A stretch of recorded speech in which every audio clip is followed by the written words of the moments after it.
foreign predatory parasitic corporations are replacing our natural environment with an industrial landscape of wind turbines. One Nation will stand against sending children down a path of drug dependency and body mutilation to appease the gender cult. Leave our kids alone. The Trusted Digital Identity Bill is a global surveillance and control mechanism that profit-hungry corporations and power-mad politicians drafted and crafted. One Nation opposes this inhuman, dystopian future that the United Nations promotes as the Great Reset, and we condemn this Parliament for signing on to it. I call for Australia to reject the World Economic Forum's Great Reset and instead mount a great resist. Just like the koalas being euthanised to make way for wind turbines, or damaged solar panels leaking toxic heavy metals into waterways, the United Nations net zero plan again involves killing the environment to save it. I've been speaking about the fear, the oppression and the inhuman cruelty of our COVID response since July 2020. I promised to hound down those responsible, and I will continue relentlessly to keep that promise. You're about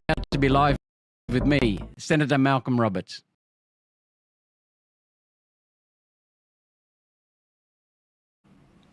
Good afternoon from Brisbane, Australia. This is Senator Malcolm Roberts.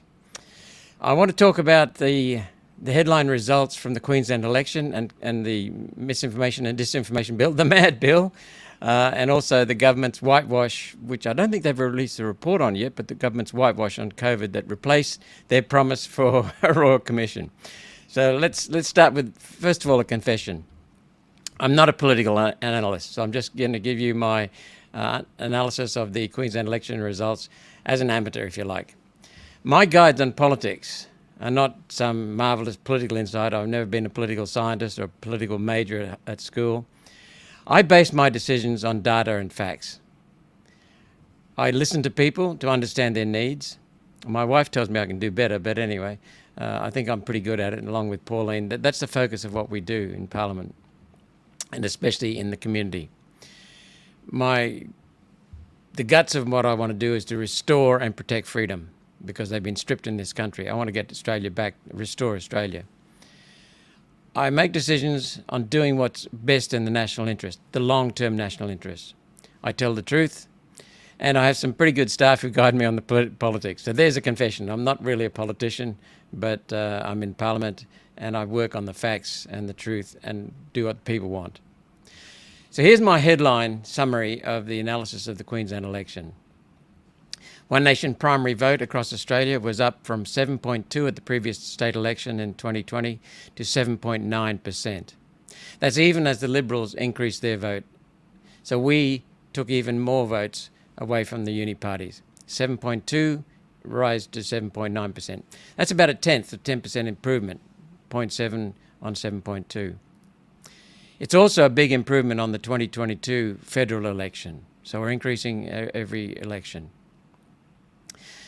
It's significant to mention, and this is something I didn't twig to early on. There is no upper house in Queensland, and that means that One Nation had no seat.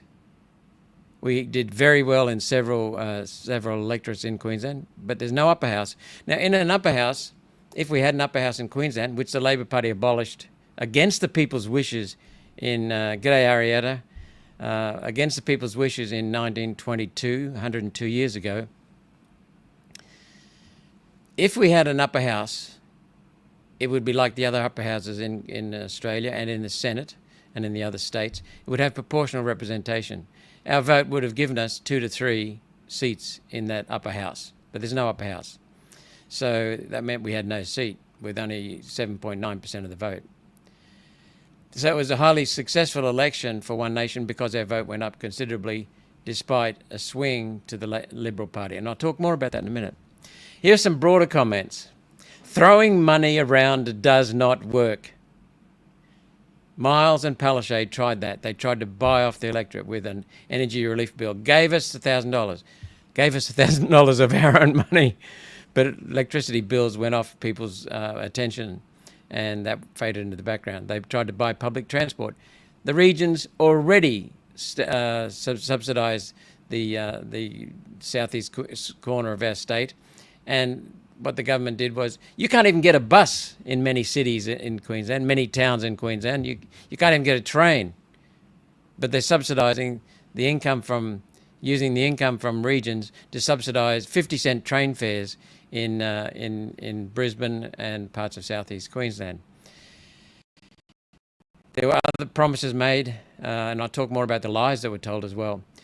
But I hope the LNP pays attention. I'll talk more about the LNP government coming in as also. But the LNP needs to pay attention. Buying votes doesn't work. Throwing money around like confetti doesn't work. Second point, the LNP's small target campaign succeeded up to a point. David Crisafulli was trying to stay out of trouble, make no gaffes. No one said anything in the LNP. They didn't stand up for any vision. We don't know what they stand for now. We've just had an election campaign for 12 weeks, actually a year or so, a formal election campaign 6 weeks, and we still don't know what the LNP stands for. I like some of the things they've just done, two things they've just done, but, you know, David Crisafulli became such a shadow, such a ghost, such a shadow that it started to backfire in the later stages of the campaign. People are saying, what does he stand for? We don't know what he stands for. We still don't. The third major point is that Queenslanders had the baseball bats out and they came looking for Miles and Palaszczuk and they got him. But again, that hurt One Nation in some ways because of electoral inertia. I saw voters come out of the polling booths and out of the pre-polling booths and say, I voted for you, I voted for One Nation. I put you number 2 behind the Liberals number 1. That's not a vote for One Nation, that's a vote for the Liberals. And so many candidates mentioned this as well. People don't understand preferences. They put us second thinking that they at least gave us a vote. By putting the Liberals first, the vote went straight to the Liberals and never came to us.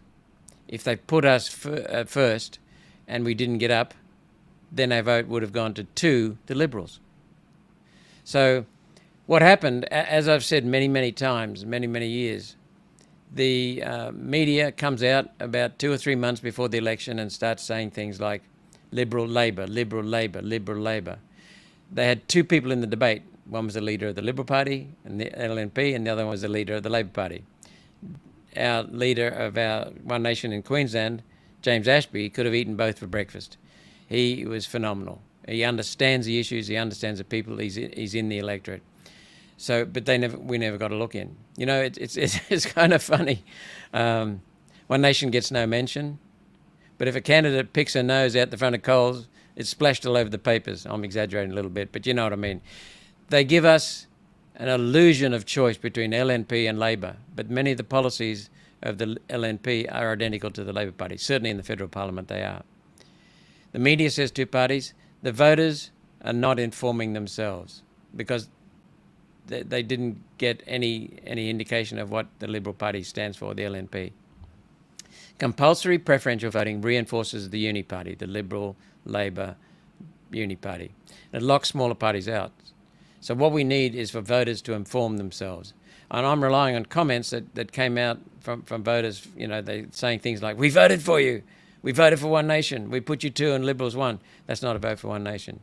So there needs to be a lot more education on preferences. We've done a lot. We've made so many videos over the last 3 federal elections and 2 state elections. Not so much this time at all, but you know, there's a candidate, red, blue or green is all you hear. That's right, Julie.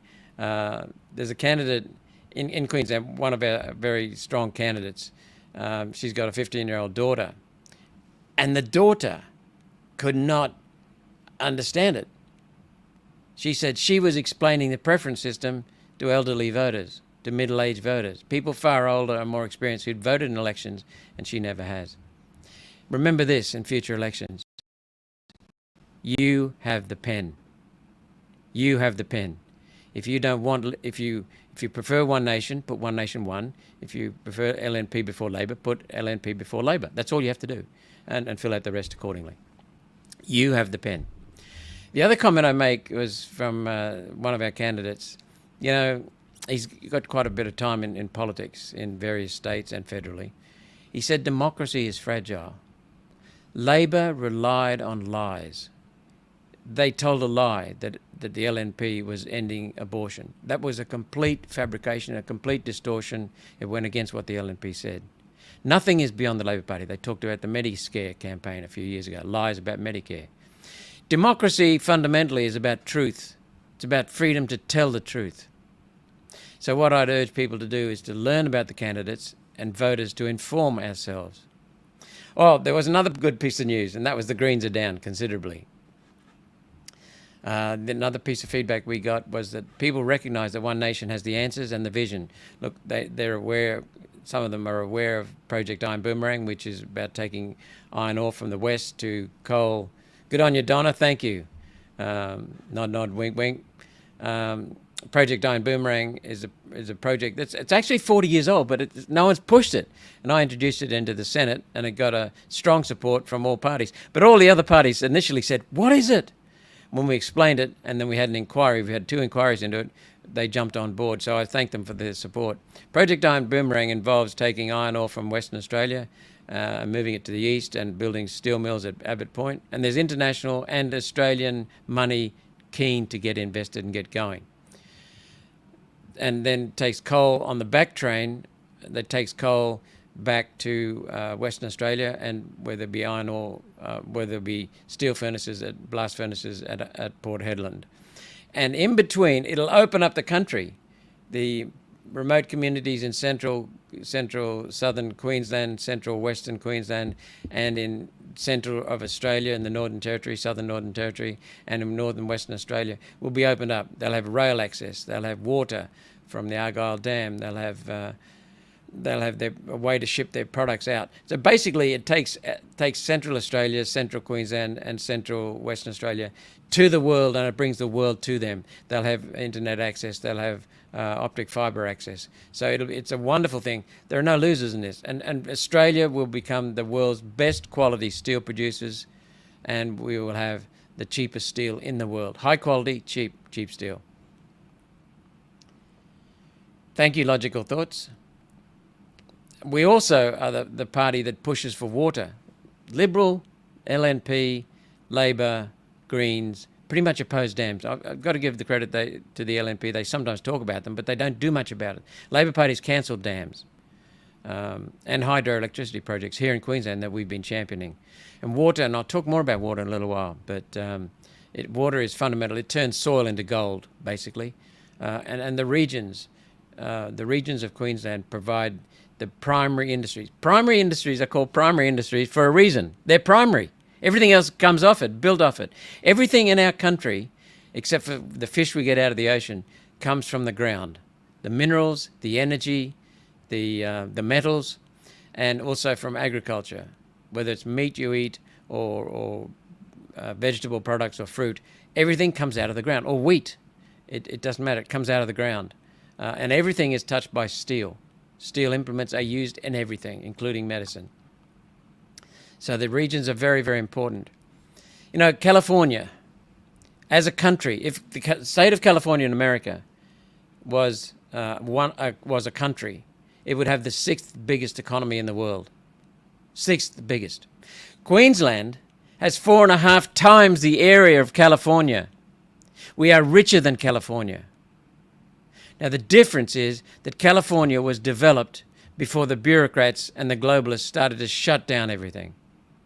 California was developed by detouring water from the Colorado River, an amazing water source, building dams on the Colorado River and sending the water to California. So California has got less arable land than we have. They've got some very, very high quality land. They've got only... they've got less than a quarter of our land area. They have got 2 massive mountain ranges, lots of forests in the north. They've converted desert to prime agricultural land. They export their products, agricultural products, all over the world. They're famous for it. Why? Because they use water and because they got off their backsides and did things before the bureaucrats got in. Thomas Jefferson, one of the wisest people ever to inhabit the earth, said, "You can have farms without cities, but you cannot have cities without farms." The people in southeast Queensland, in the cities, are fine people, but many, particularly the Greens, don't understand that the regions in this country provide the wealth, in this state provide the wealth, and we are hurting the regions through bureaucratic policies. Bureaucrats are now controlling what farmers do. It's bloody ridiculous. We can have abundant cities if we support our primary industries in the regions and when people recognise that. This is a slow way the way we're going at the moment with the bureaucrats controlling farming and stopping mining and the Greens stopping everything is inhuman, and it chokes human progress. Queensland should be the world's richest state, yet Brisbane bureaucrats are restricting the regions and destroying the regions. Continuing with the election, I want to thank all the voters, every voter, because this is about democracy. All candidates and volunteers who support candidates, all the Queensland Electoral Commission staff and the scrutineers who are volunteers, the scrutineers. And I also want to thank, in particular, One Nation candidates, of course. Thank you for standing up. Thank you for putting in the effort. Thank you for the very strong work so many of you did. Thank you for our Orange Army. You know, there's so many booths and pre-poll that I turned up to where we had more people in orange shirts, more Orange Army volunteers than the Blue Army, than the Red Army, and certainly more than the Green Army. And it was an amazing effort but it's still a small party and doesn't get the funding the other parties get from their guaranteed sources. It's an amazing effort to fill all candidates in all 93 electorates, just like the LNP, just like the Labor Party, just like the Greens Party. So we are up there. I want to single out a few candidates, quite a few actually, because I couldn't stop when I started. James Ashby in Keppel did a marvellous job on the ground, and for months he's been working, and he did really well. And and people who voted for him did a preference to the LNP's second or third ahead of the Labor Party, and that tipped out an awful candidate at Keppel from the Labor Party. So she's gone, and now it's gone to the LNP. James Ashby did a very high vote count. I think he was up to 28% at one time. Also, I want to single out Katie McCullum at Gympie. She got something like 28%. I may be wrong on that. It may have dropped back since after postal votes were counted. But Katie did a phenomenal job. Others who did a phenomenal job, and I'm sure I'm going to miss some people. Sandy Roach, Gina Court up in Cairns, Julie Hall, Kylie Stanton. They're called the three blonde northerners. And also Brenda Turner in Hill, the three northern ladies. Taryn Gillard in Maryborough did an amazing campaign. David White in Lytton really thought outside the box. Nick Muir, Carl Mocknick, David Vaughan, David Bond in Rocky. Beaver Neal, a late candidate, did a phenomenal job. Wayne Zebarth, Liz Suduk. And these people stood up because they value Queensland and they can see where the country's going and they can see where Queensland's going. Adam Maslin, a new boy, did a good job. Chris O'Callaghan, monstrous man, he's tall as Mount Cootha. Rodney Hanson. Rodney, thank you so much. You have been so loyal to the party, so strong in the party. You had an amazing group of volunteers around you, and Rodney is a stalwart in the Caboolture community, Moray Field community, and in the valley leading up to the mountains. He has done so much community work, and that was reflected. Michelle Wild here in Clayfield, Andrew Jackson in Gladstone, Quinn Hendry at Harvey Bay, Glenn Cookson, so many times a candidate, and keeps plugging on, and he understands what it means to be a candidate and what it means to support the One Nation Party. Sam Beaton, Mark Jarrick, Cassandra Duffield. These people have come from many, many different countries. Most of them are born in Queensland, but not all of them. They bring wide experience. They all share a passion for Queensland, and I thank them all sincerely. I only wish I could do more to help you, but there's only so much time. And I also want to thank all candidates' families. You can ask my wife, being an MP, being a senator in my case, being a candidate takes a hell of a lot of time. I want to congratulate the LNP on victory. They won. They won fair and square. And I want to congratulate them for removing the remnants of the Palaszczuk-Miles government, a government that bullied Queenslanders with inhuman lies, vaccine mandates, injection mandates, and not vaccines, calculated deprivations of liberty and stealing of human rights, while taking the state into record debt. You know, and it raises the vagaries and the short-term memories of so many of us in Queensland and Australia, and humans generally. Anastasia Palaszczuk, in February of 2020, before the COVID virus arrived in this country, was gone. Her government was dead and buried. The baseball bats were out. They were going to get rid of her. Everyone knew that. The next month, the virus arrived. In the election in October, The catchword slogan from Labor was Anna saved us. Bullshit, she did.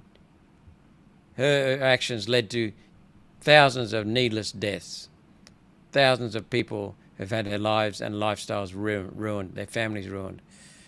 And yet the Anna saved us, Anna saved us, Anna saved us went out across the electorate, and people voted her back, despite her previous 2 terms. Terrible.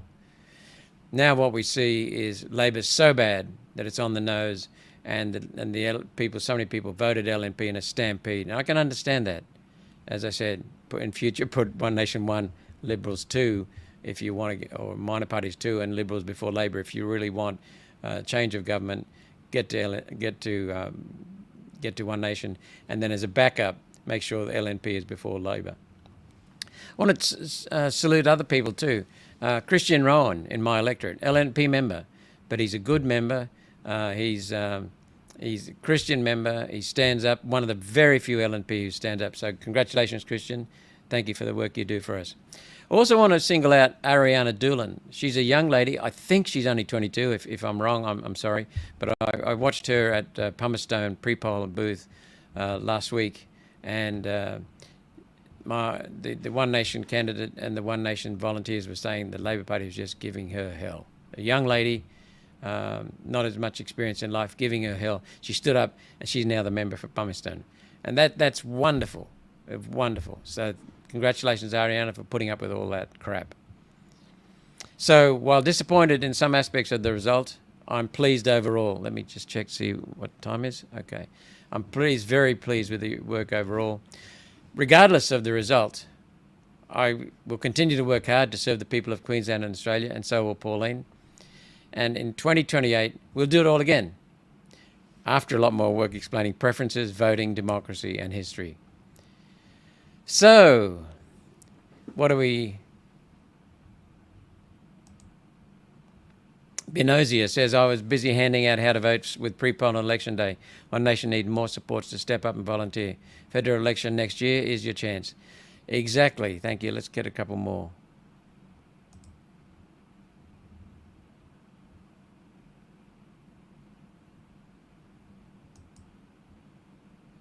I've just clicked on the wrong one. We'll just see what this one is. Think bloody hell, I want to scream. Wake the F up, Aussies. F sake, why are our veterans being welcomed to the land they risked and lost their lives for? Exactly, and I'll talk more about that in a minute, HG Cupcakes.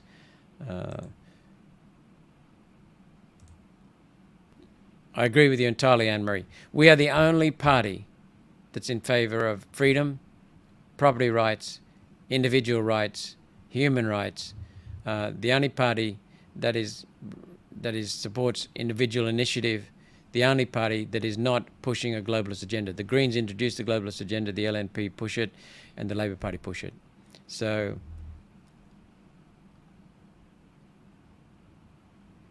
let me see. Here's one. Catherine says we need to learn from this state election. Exactly, learn from every election and work harder and better at the next election. It was good to see the Greens' losses. Too right it was.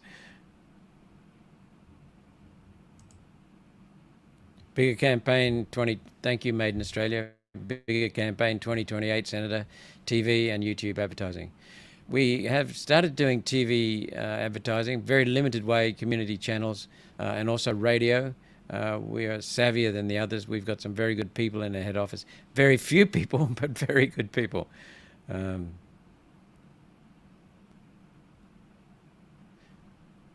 Okay. Here you go. Someone's having a go at me here, and that's fair enough. I happen to agree with him. One Nation is the only party that pulls it all together. Libertarians stand with Fon in many of those things. I agree with you, Jordan. I'm a libertarian at heart. One of the things that I can't agree with in the Libertarian Party, and David Lionholm I like. He talks sense most of the time. He's very direct in his comments, which I love. He's just like Pauline. The problem is that the Libertarians live in a world that's perfect, and that's not the case. We don't have free trade, we don't have fair trade, we don't have banks that are true capitalists. We have crony capitalists in this country. Libertarian philosophy appeals to me, but then we need to dial it back a bit because it's not practical, because the world in reality is controlled by a small group of people, small group of corporations, and that's what undoes it. If we do strictly things according to the libertarians, then they will eat us alive. I couldn't resist this one. I love the One Nation cartoons. Same here, hippie. What we need is more people to vote for us as well. So let's get back to some notes I made. I usually go by notes because I can get more across more quickly out of respect for the people. So, and I love Q&A, so I've got a packed schedule of things that I would like to share that people are asking us about a lot. So the new government, I think that the LNP has made a strong start. It's been quiet. I don't watch the mouthpiece media much, but they've ended the Pioneer pumped hydro project. Big tick, big tick. And they've ended the truth telling after initially falling for it, but they've ended it. So that's great. I'm very wary of David Crisafulli because he hasn't shown much. He's shown no vision for Queensland. He hasn't shown us where he stands on various issues. He endorsed the Labor budget before he even saw it. He endorsed net zero. He seems to be afraid of speaking up for the truth. But I'm going to give him a fair go. He struck me as being gutless, but let's just see. Let's just see. I'll give him a fair go. Speaking of elections, the American election is underway. It's going to be held, well, it's actually pre-polls and early voting is underway now. But I had a question from Alexandra Marshall on Spectator TV. She's a wonderful, wonderful journalist. Very, very bright and competent, believes passionately in freedom. She said, America's elections full of rallies and flags from wall to wall, left to right, from stage to roof, caps, shirts. There's enormous pride in the nation. You know, she asked me, would I like to see that in Australia? I would like to see that in Australia. I would like to see the pride that's driving that. You know, I'm married to an American. I've got 2 children who are joint citizens, America and Australia. By the way, my wife is also an Australian. Very, very proud and settled here permanently and very comfortably in Australia. She's very proud of Australia. She wishes we would stand up and do more things in Australia. But I'm passionate about Americans. I like Americans.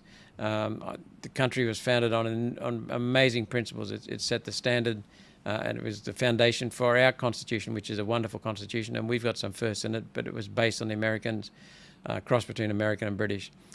But we have enormous potential, enormous potential. We can lead the world. Instead, we're held back. Just like California got developed before the bureaucrats took charge and the globalists took control, we need to unshackle ourselves from the bureaucrats, from the people who believe in control rather than freedom.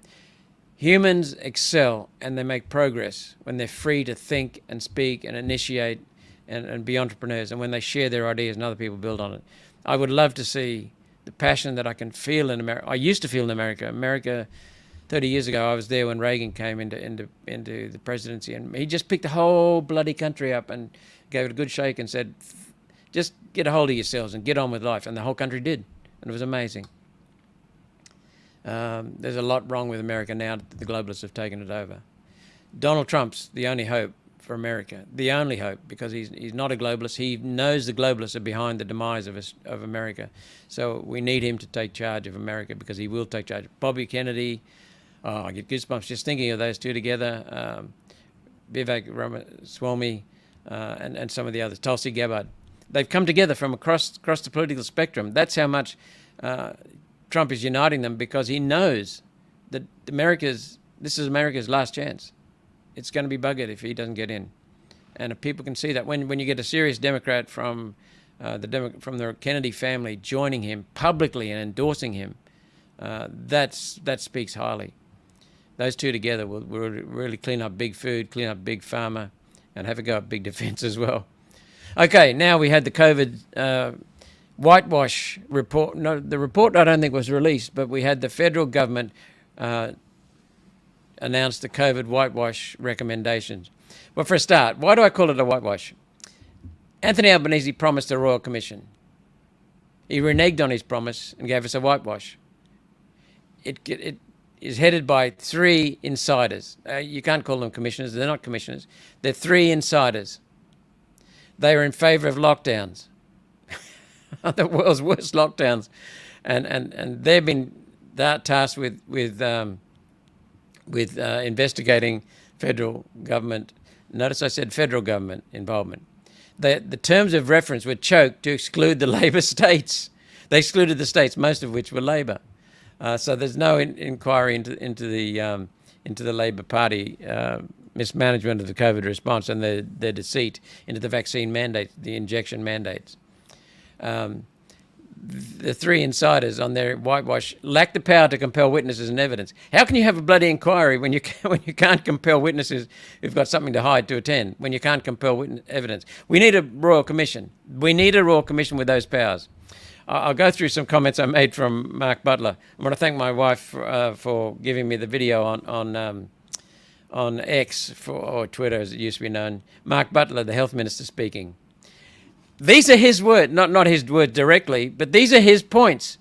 He said that the whitewash revealed that there was no shift from the precautionary principle at first, which I agreed with, the precautionary principle.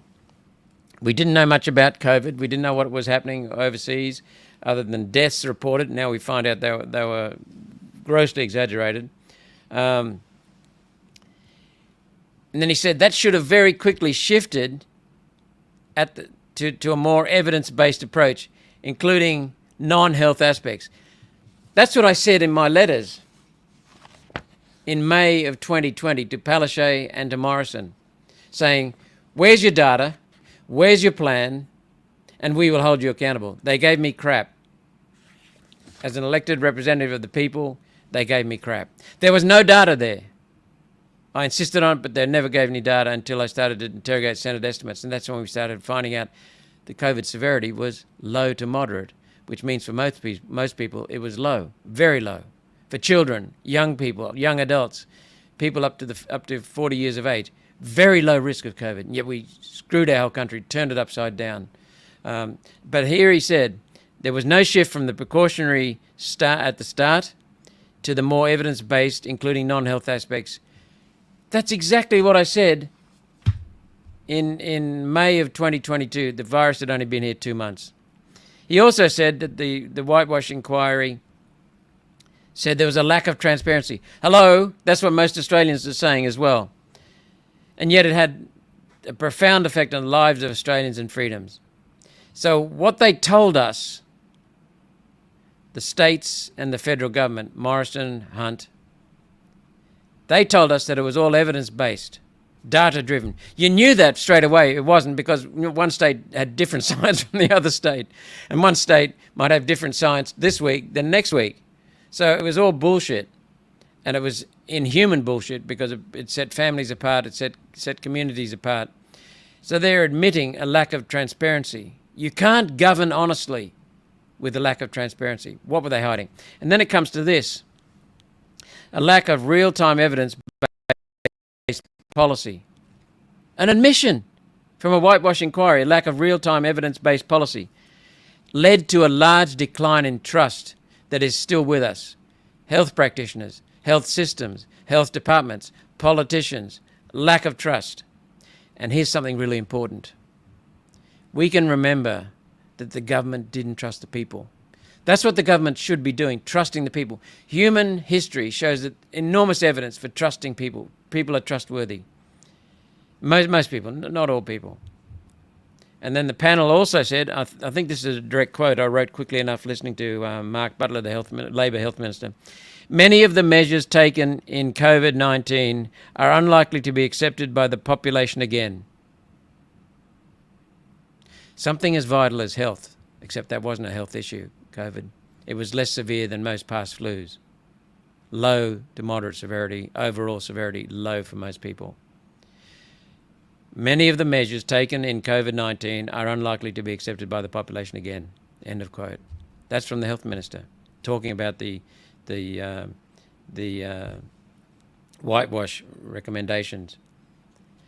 And the Treasurer has said something that we have been saying since 2020. I have been saying, Pauline's been saying. Economic policies in COVID were inflationary. Not just were inflationary, mate, are inflationary. We're still living with it. And Jim Chalmers and the Labor Party, with all the cash they're throwing around, are driving that inflation. They're driving that inflation with high energy prices, driving that inflation with high immigration. Record immigration, double the previous rates. 500,000 people, more than 500,000 people staying here in a year. Net migration of more than 500,000 people. These are the things that they're admitting to that caused, this is my words, it caused acute problems in state and federal health system. And that's now compounding in other diseases, inability to treat diseases. You know, every day I go on the road to drive into the city or drive around Queensland, there's an ambulance with sirens blaring and lights flashing. That was something that I rarely saw before COVID injections. So, and they're not owning up to it. But so that's my impressions of the COVID inquiry, the COVID whitewash inquiry. Oh, and by the way, as a result of my motion in the Senate that was successful, one of the committees in the Senate was charged with the responsibility of drafting terms of reference for a possible future Royal Commission. This is going to really annoy you when I tell you this. Julian Gillespie put together a team that developed a phenomenal submission. It is easily the best submission I've ever seen. I'm getting a little teary just talking about it. That team not only did a huge amount of work, they did very high quality work. We have got, thanks to Paul Scarr, the Liberal chairman, who did a phenomenal job in pulling it all together, along with the Secretariat, Mervyn, and others in the Secretariat for that Senate committee, pulled together a terms of reference for a Royal Commission that is sitting there waiting. Sitting there waiting. Now, this is what's going to upset you. Julian Gillespie, when the government changed in New Zealand, the National Party, which was the majority, which was the larger partner, teamed up with Winston Peters' New Zealand First. And Winston Peters has been with both sides of politics in coalition. To his credit, he and the other members of New Zealand First in the Parliament went to their capital city protest from the vaccine injured and listened. And they listened. And they listened. And they saw people's lives ruined, people with tragic injuries, people with so many fatalities, deaths in their families. And gaslit, told them there's nothing wrong with it. Sound familiar? It's just like here. Well, Winston Peters and New Zealand First, to their credit, have said to the National Party, there will be no coalition unless we get a fair dinkum Royal Commission. Jacinda Ardern, that fraud, started a Royal Commission. It was bogus. One commissioner and very limited terms of reference. Well, the Royal Commission has been continued, extended in deadline, extended in time, extended in breadth, extended in depth. It now has 3 commissioners, and it includes the COVID injection contracts. It includes sorry, I don't know about the injection contracts, but it includes injection injuries, the effect of the injections, the COVID injections. This is a proper Royal Commission. And guess where they got their terms of reference from? From our Senate inquiry into it. Julian Gillespie gave it to New Zealand. Katie Ashby-Coppers, who was a former New Zealander, works in this country, worked with New Zealand First to develop the terms of reference. So our terms of reference that Australians developed are now being used in New Zealand. So I'm very grateful. But we must have a Royal Commission. COVID injection contracts be revealed. You paid $18 billion as taxpayers for that. We need a Royal Commission with the power to call on documents, contracts, COVID contracts, and all the evidence that was supposedly used, we know wasn't used. We need, listen to this, we need specific evidence to lay charges. We need that evidence to be brought out. Health practitioners, health bureaucrats, politicians have hid behind secrecy and suppressed this. And they don't care. They just don't care about the ongoing deaths. As I said, none of this is new, because in my letters to Palaszczuk and Morrison in May and in September 2020, I discussed it all. Speaking of discussing and speaking of inquiry, we've had 2 successful inquiries. When the government wouldn't do them, we held them in March of 2022 and August of 2022. Very successful. They got traction around the world. We're having a third one. One of my staff, I've got fabulous staff, I really am blessed. One of my staff who's been on the COVID, he does amazing work. He came to me, and we provide updates in Parliament every week almost when the Senate is sitting. I speak for 5 to 10 minutes on COVID every week, or almost every week. And he came to me and said, look, the material, the facts are just coming out so quick, so thick, so fast that I can't keep up with it. So he said, let's have a third inquiry. But this inquiry won't be about the injections. It won't be about the deaths. It won't from the injections. It won't be about the medical advances overseas. It won't be about the evidence overseas. This will be purely about what's happening politically overseas and in the courts in Australia.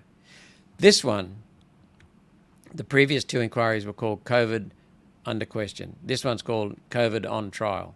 This is about the political aspects, about the legal aspects, and we will hound them down. We've got some pretty famous people from overseas attending. We've got some already. Everyone I've asked, everyone I've invited has said yes, except for two prominent Americans who say it will depend upon the election result on Tuesday. So we won't know for a while, but they're very special people. No, it's not Donald Trump. These are experts in their field, politicians and legal. So we are going to hound them down, and that inquiry will be COVID on trial, December the 4th in Australia. We've invited, same as before. Pauline and I work with anyone who's fair dinkum about Australia. We've invited crossbench senators. We've invited LNP senators who are awake on COVID. There are not many of them awake. There's more and more coming. But perhaps you don't know that, but I'm encouraged because initially with COVID we had three of us standing up. Then we got a couple of the LNP standing up. That was 5 of us. And then stayed 5 for a while. Then we got Matt Canavan. That was 6. And now the latest initiative was either Ralph or myself or Alex presented in the Senate. We had 11, including quite a few LNP. So it's growing. People are growing in awareness. And as I said, I want to thank Senator Paul Scarr for his work in chairing that committee. I was going to read a speech from Brett Weinstein, but it's going to take 5 minutes. I might come back to that if there's time, but he asked some very good questions. I'd like to go on to misinformation, disinformation bill, but let's have some questions and comments. I can't read these, so I'm just taking potluck. Wavel Harari, Klaus Schwab's close advisor, said if Trump wins, the New World Order is over. Too right, mate. Aussies don't realise how imperative it is for Trump to win. Too right. Uniparty here will be backpedaling on woke hoaxes fast. This time, well, let's finish what Catherine says. You're spot on. Looking forward to Bobby Kennedy making America healthy again. Too right. Not only through controlling Big Pharma, but through putting a dagger through the heart of many of the big food companies, which were the big tobacco companies. But Trump has admitted, what was that guy's name? Ben Carson, very, very bright man. He's a surgeon, and he was Secretary of Housing in the first Trump administration. He was a candidate for the Republican nomination.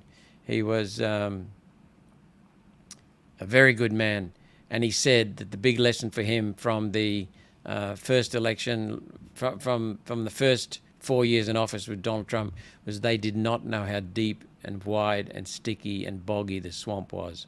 Completely caught him off guard. Trump has no delusions now.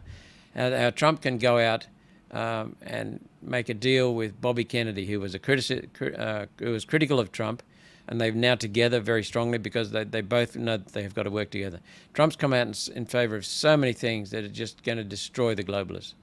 So I love this. Sandra, yeah, it's a very good question. How do we end up with an upper house again? I haven't gone into the actual legislation, but I understand there's a bit of a poison pill. When the Labor Party got out of demolished the upper house in Queensland in 1922, it did so with a few poison pills. It laid a few landmines in the way it did it. And it went against the people. It had a referendum apparently before, and the people said, no, keep the upper house. So I have been told there are ways of doing it. It will need to be negotiated carefully, but there are ways of doing it. So, the number one thing, Sandra, is that we've got to do what the people want, and the people want it. Oh, look at this. Someone's got a good memory. Phil, are you going to the inauguration this time, Senator? Last time I was invited. I had free tickets, but I gave them up to another member of the party because I had to do things in the Senate. So my wife reckons it won't be a good time to travel.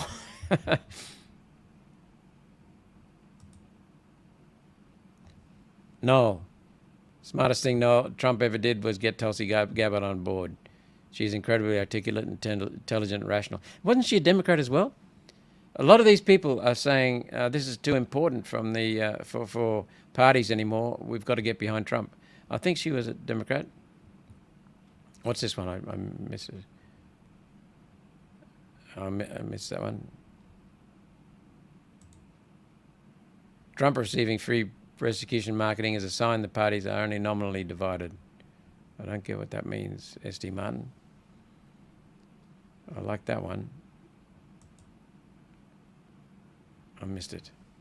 These things, comments are coming through thick and fast. Thank you. Thank you. And by the way, we talk more about it later, but later in terms of in the future. I'm critical of first past the post. I'm critical of compulsory preferential voting, which is better than first past the post. The Senate, in the next Senate, is optional preferential voting, which is the way to go. Now I can't. Are you thinking of petitioning the Reserve Bank to return our gold from the Bank of England and increase our national gold holdings like every other sane country? I like the idea of gold-backed currencies. That undermines fiat currency, undermines the globalists. I don't know about a Bank of England having our gold. I don't know where our gold is. That's something we've got to sort out. But we need an audit, and we need to start asking questions. I've asked a couple of questions. Senator Rennick's asked questions about the gold that we have. Where is it? Not satisfactory answers. You know, the Reserve Bank of Australia didn't appear at Senate estimates until I got into Parliament the first time. Me being persistent got them as witnesses. I mean, the Liberal Party under Turnbull at the time said, yeah, you can't have the Reserve Bank. And I said, why not? Well, you just can't. Why not? You just can't. And then I remember them. I said to the chairwoman of the committee, who pays their wages? Taxpayers. I want them, and we got them. And then when I got knocked out with dual citizenship, even though I was the only one not a dual citizen at the time, I didn't comply at the time of nomination properly, but I saw that the Reserve Bank wasn't at Senate estimates. So I had a stand-up fight in public with Matthias Cormann, and they were there. And they've been very, very good in answering questions. They admitted, for example, that they're working on a cryptocurrency, they're working on connecting it with a global cryptocurrency. So these are the things that are important. But I agree with you, Middle Cove Motors. Not so much petitioning the Reserve Bank, but asking questions about the gold and them chasing it up. Andy Decepticon, I'm getting sick and tired of this government calling one nation racist. You mean the Miles government? All you're doing is telling the truth. Correct.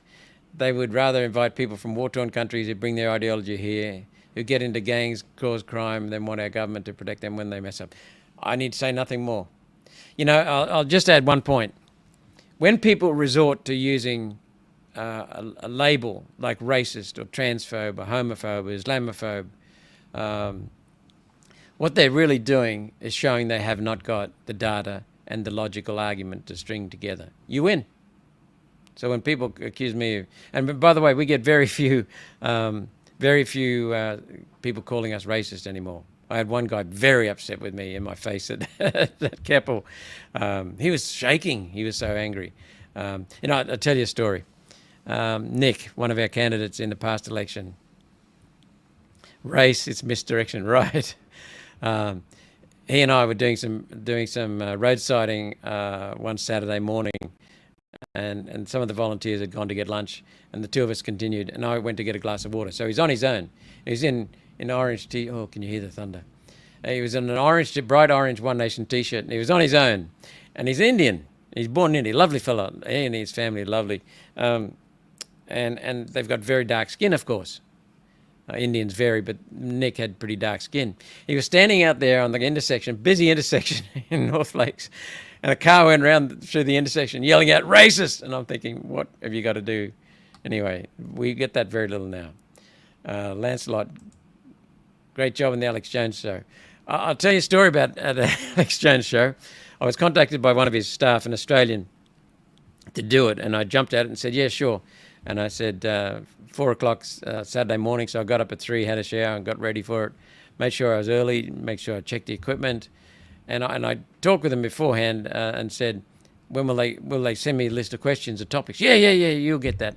And then they said, and I said, then will they get me 20 minutes beforehand so that I can check all the connections? Yeah, we'll get that. So at 2 minutes to 4, I'd heard nothing.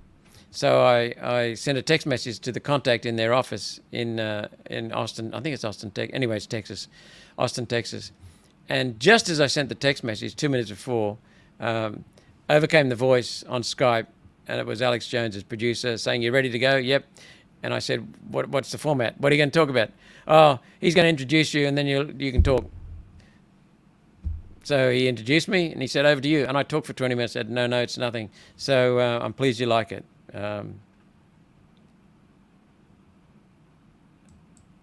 This is not quite true. Netherlands issued indictment of Gates. He's been called I think he's been named as part of a group. There's not too much strong. It's not very strong, apparently.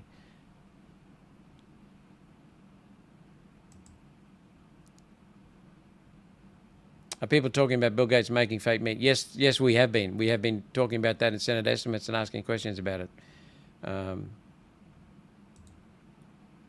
This one, they went after Alex Jones, threatened him with jail, threatened him with huge, I think, $1 billion bills. How is one man going to pay $1 billion unless he's Elon Musk or Bill Gates? So they're absolutely determined to bring him down and stop him broadcasting, because he has been telling the truth for many, many years. You know, Tucker Carlson, I've seen him, I've met him, I've talked closely with him. He's a wonderful man, very honest, direct, very, very engaging sort of person. A lovely bloke, really is a lovely bloke. He had an interview with Alex Jones, and he said at the start of the interview, I watched it with my wife, Christine and I enjoyed it. He started by saying, "I'm about to interview the most maligned man in America, the most hunted man in America." And then he opened up with Alex, and he said, "You know, I didn't know what to think about you. I didn't think very much about you, didn't think very positively about you." By the end of the interview, he said, "I've got to admit that since I've heard about you more recently, since I've been out of Fox, I've learned to have high regard for you." And he said, "You're an amazing man." So I don't know much about Alex, but he's doing a hell of a job. He's predicted so many things the globalists are doing. Okay, let's get on to the misinformation, disinformation bill, because that's also something the globalists are pushing. First of all, I put together some notes for speech in Parliament, and also for an interview I did with Alexandra Marshall yesterday. The misinformation, disinformation bill. Misinformation and disinformation, the MAD bill. Trust is destroyed in this country. Health systems, political systems, politics. Trust cannot be rebuilt with censorship. It cannot be rebuilt with censorship. Censorship deepens mistrust, deepens distrust. The COVID whitewash report, apparently it's 800 pages long, mentioned the word misinformation more times than can be counted. Never did it mention any government's misinformation, state or federal. Never. The chief purveyors of misinformation are governments and big tech. Censorship is the way to suppress, when what we need is free debate. The best way to expose the truth is free, open debate. Butler said, as I said a minute ago, Mark Butler, the health minister, said, "It must be hail coming in, I can hear it." The government didn't trust the people during COVID. Why? Because the government was afraid of the people. They were afraid of doing the wrong thing. There is no stronger evidence than that. The government was afraid because they were covering things up. Fear smells, and the people could smell the fear in the government. I'm just looking around at the sky. The hail coming down. There's lots of leaves coming down. We're pretty high up. Anyway, the Liberal Nationals introduced the Misinformation and Disinformation Bill. They introduced the Digital Identity Bill. They developed the Identity Verification Bill. They tried to put in place the cash ban to ban cash over $10,000 in transactions, and then gradually whittle it down. The Liberal Nationals introduced all of this, and they introduced the mad Misinformation and Disinformation Bill. Now Labor Party is introducing it into Parliament. The Liberal Nationals now promise to have their own bill. They don't get it. They don't realise that people don't want a misinformation and disinformation censorship bill, a mad bill. Only One Nation promises to never have a mad bill, a misinformation and disinformation bill. We held a freedom of speech conference in Brisbane a year or two under Morrison, I think. Yeah, under Morrison's government, which we brought in prominent people in the media. Alan Jones, for example, and others. David Flint, constitutional lawyer. To talk about the benefits of free speech. So we have really stirred this up. What censorship does is it creates victims. It says you need protection. You can't handle the truth. You can't handle being called labels. So therefore, we've got to protect you. That is a recipe for creating victims with no sense of responsibility, with no sense of self-worth. Maria Montessori, the best studier of humans ever, said, wherever there is a lack of responsibility, there's a lack of freedom. And that's exactly what's going on in this country. Some of the things wrong with the Misinformation and Disinformation Bill.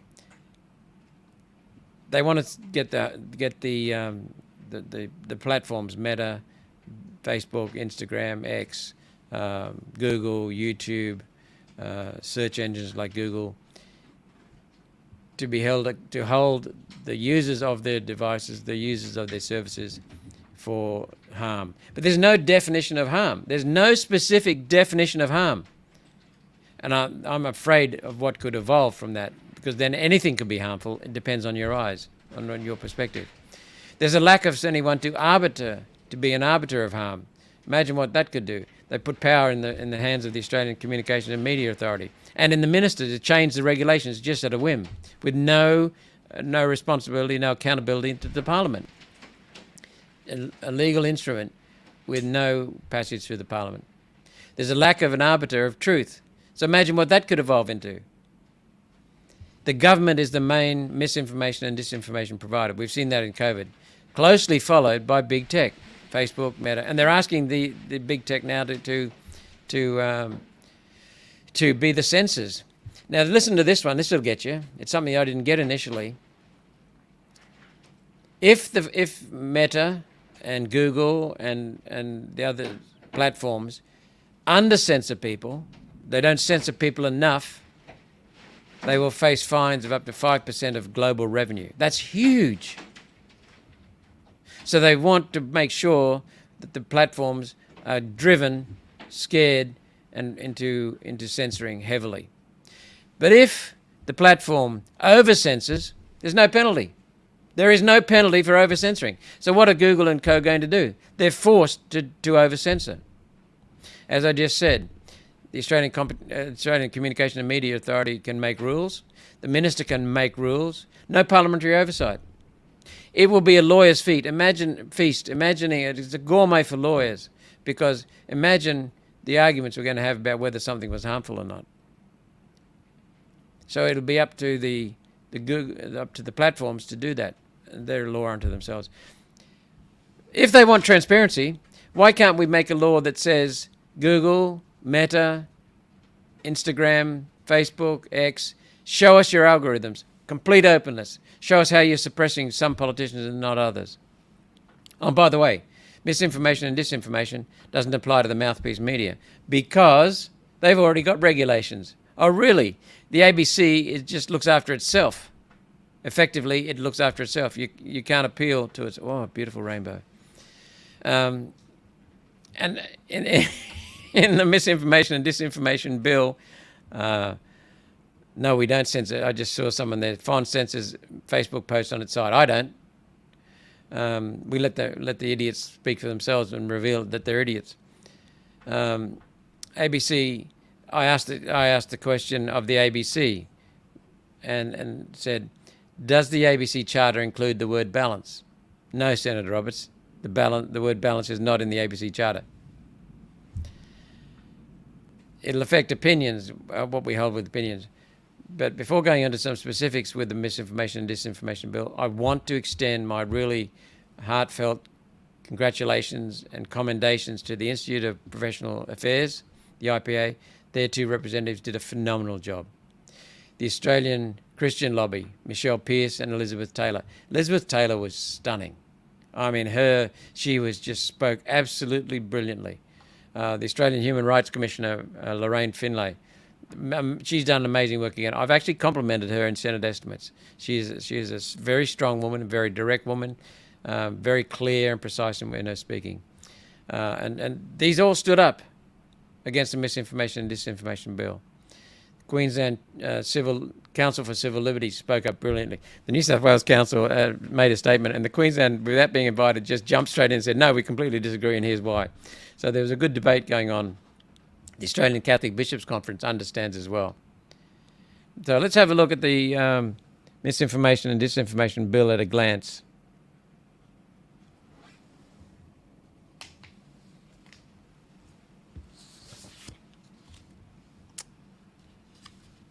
Services covered by the bill.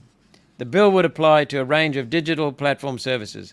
This includes search engines, so just using Google as a search engine or any of your browsers. News aggregators, that means if you pull news items together. Instant messaging services, social media, web forums, dating sites, and podcasts with an interactive feature. So if you interact with the public, you're a target. That means podcasts. What they've seen is a dramatic increase in the people's media, the truth media, the freedom media, the independent people's media, rising, and they want to nobble it. The bill sets out types of harm that would be considered serious harm. Wait for this and think of how broad this is. Harm to the operation or integrity of a Commonwealth, state, territory, or local government electoral or referendum process. So if you make comments about whether or not it's fair, that could be it. But it gets worse. Harm to public health in Australia, including to the efficacy of preventative health measures. So if you support preventative health measures, you're up for as a target. Vilification of a group in Australian society distinguished by race, religion, sex, sexual orientation, gender identity, intersex status, disability, national or ethnic origin, or vilification of an individual because of a belief that the individual is a member of such a group. Already laws about that. There are already laws. Intentionally inflicted physical injury to an individual in Australia. There are already laws about that. Imminent damage to critical infrastructure or disruption of emergency services in Australia. Already laws about that. See, what they're doing is they're making it vague so that it catches everything. They can twist what you say into one of these harms. Imminent harm to the Australian economy, including harm to public confidence in the banking system or financial markets. They're protecting the big banks again. So if you make a comment about we need a people's bank, just like the old Commonwealth Bank did such a good job, you could be hauled in. So that's what they're looking at as harms. This is free debate. This is how humans progress. This is not harm. Okay. Penalties. It is expected that ACMA will use a graduated, proportionate, and risk-based approach to non-compliance and enforcement. Digital platforms may be subject to civil penalties of up to 5% of annual global turnover for breaches of a misinformation standard and up to 2% for approved misinformation code. Excuse me. That is severe. So that's what I mean. How many billions does Google have in revenue and turnover in a year? Okay. These are some of the key issues that were raised, primary concerns raised with the bill. Restriction of freedom of speech and expression. The proposed powers would unduly restrict Australians' right to freedom of political communication and cancel religious content online. Fundamental. We're a Christian country, but any religion. Government overreach and censorship. The proposed powers would enable government to censor Australians who hold contrary views. End of political debate. Transparency and oversight. There is a lack of clarity around how digital communications platforms treat the content they host and how decisions made under a future code or standard would be communicated to users. So you could be left high and dry, blindsided. There were also concerns about how ACMA would make decisions in exercising its power, and they're valid concerns. Workability for platforms. The digital platform industry held concerns about how they would be able to comply with the powers, particularly with the definitions of the bill. The definitions are so broad and sloppy that that's where the real problem in the bill is. One of the real problems. The fundamental premise is wrong. The fundamental premise is wrong, and then it's so broad that that's another serious problem. Effectiveness of the bill. The bill is unlikely to effectively combat mis- and disinformation operations. That's what a lot of people are saying. Inconsistent application. Government, educational and professional views, news content is also capable of producing mis- and disinformation and should be captured by the bill. They're key issues that were raised by many of the submissions. This is a flawed bill.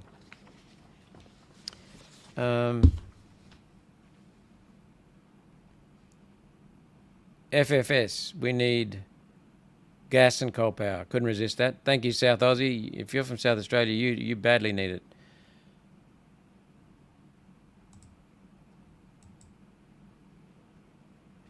By voting out the parties that are beholden to them. That's right. The parties that depend on the globalists.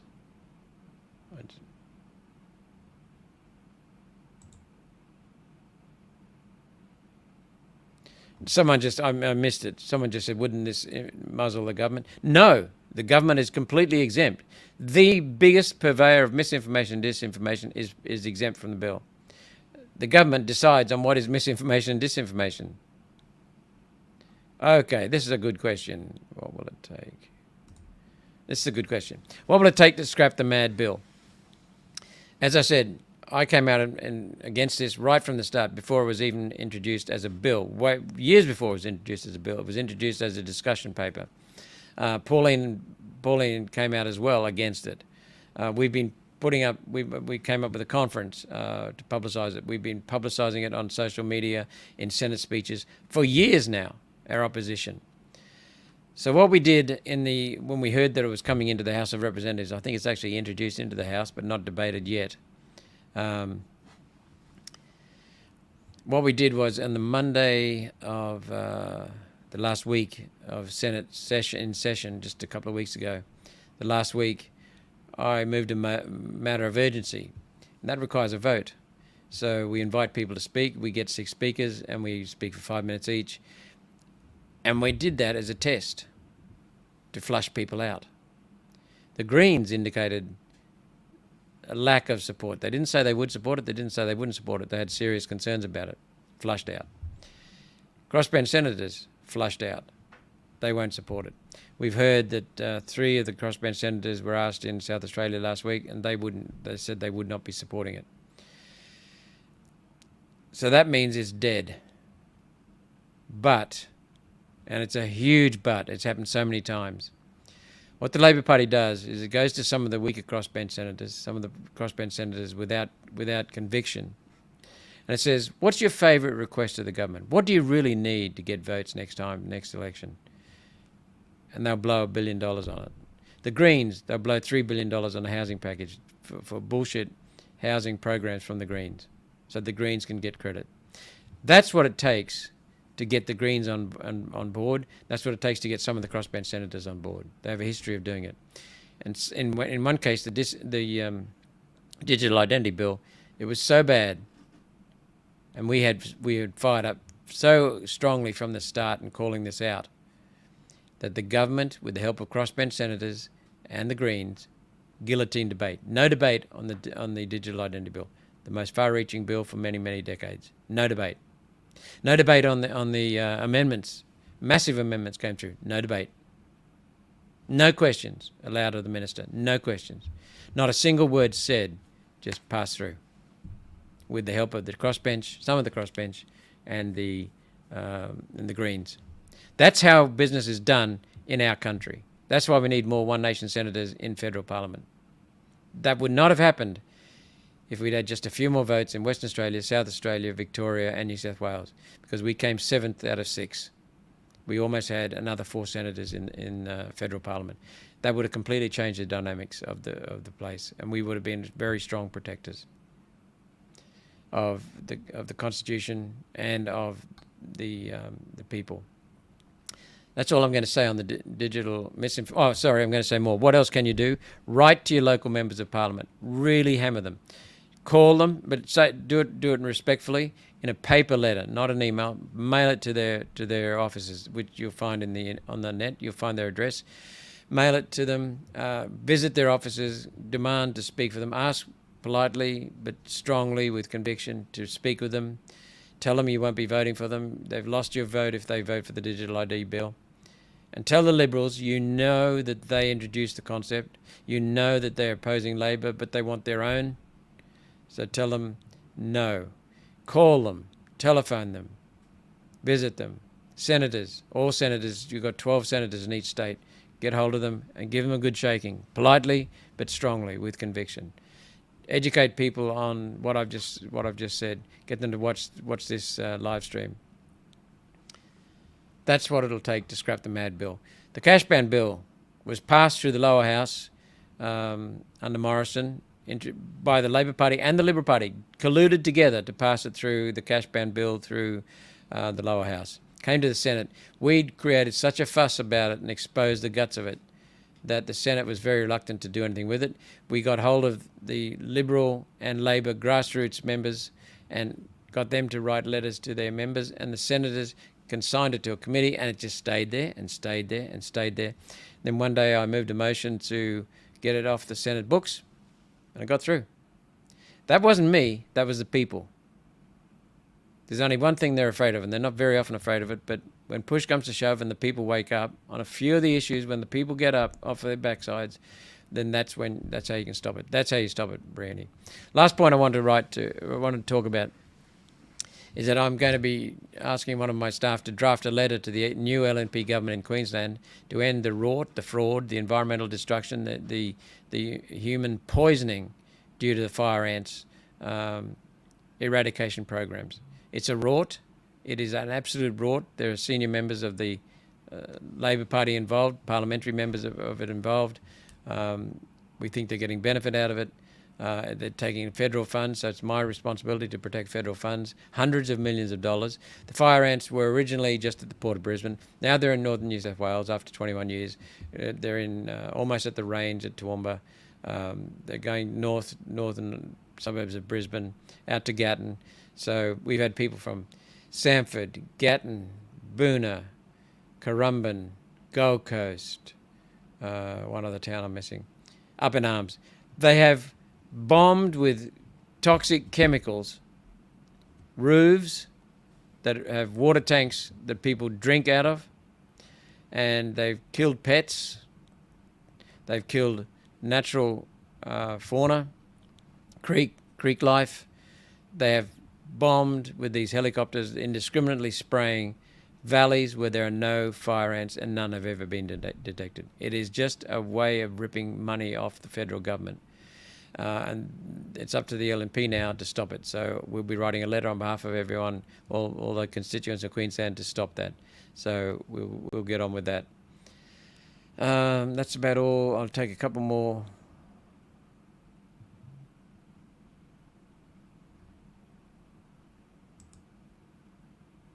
Yeah, fire ants. The poisons are toxic, and they're hurting animals and contamination of waterways. Exactly.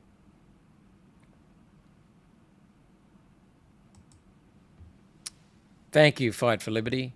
I spoke to someone today about China's social credit system. She was shocked. Cash is freedom. Cash is freedom.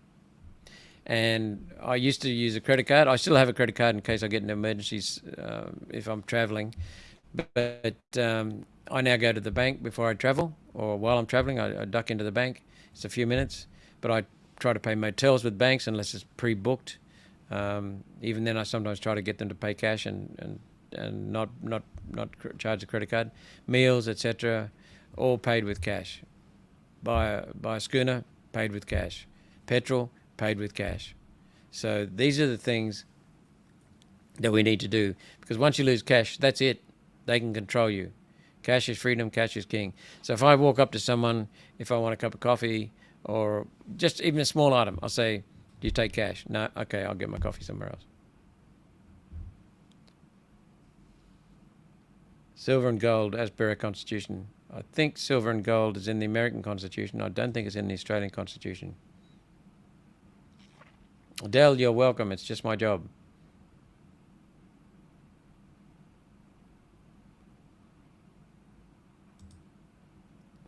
Yes, Catherine, I wonder. It depends what was said. But many of Jesus's messages could be construed as harmful.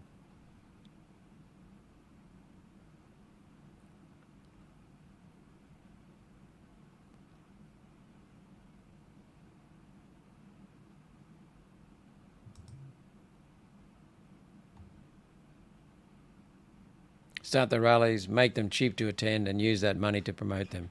I'm sure at least 51.4 thousand of us will come. I don't get the significance of the number, but yeah, we'll be doing something along those lines in a different way.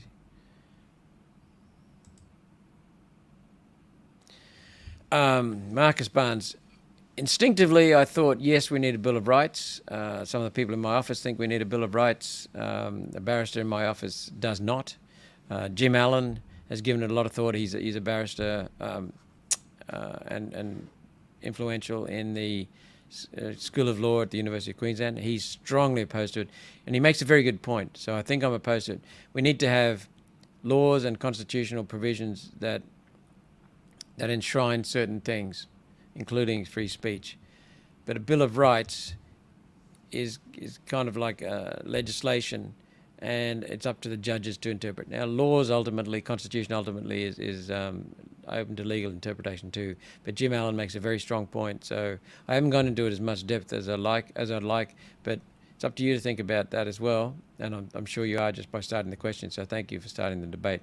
At the moment, if it was up before me tomorrow in the Senate, I would say no. But I haven't done enough thinking about it.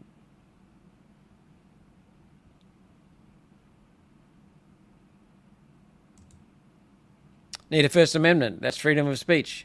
Yes, we do. And Pauline and I tried to move a bill. We moved a bill, to enshrine freedom of speech. And that would take precedence over any attempts by the state governments as well. And it was defeated. Liberal, Labor, Nationals from memory, Greens all voted against it.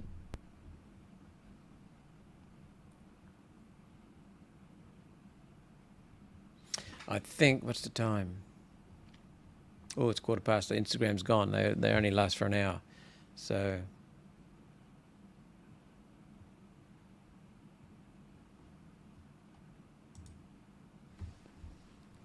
okay.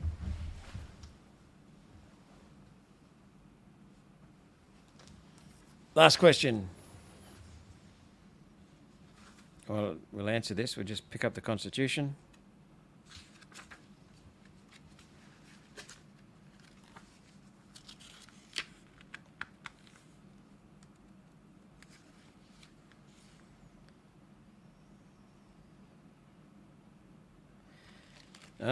You are correct. States not to coin money, 115. Section 115 of the Constitution. States not to coin money. A state shall not coin money, nor make anything but gold and silver coin a legal tender in payment of debts. Thank you. Got some work to do. I'll have to find out how the courts have interpreted that, because in addition to Constitution and in addition to statutory law, there's also case law. So I'll have to see how that's been interpreted. Thank you very much, Kang Kong. Anyway, thank you for listening in. Please spread the news of this. Please spread the link, and we'll end it right now. Thank you very much. Have a great weekend and enjoy yourselves.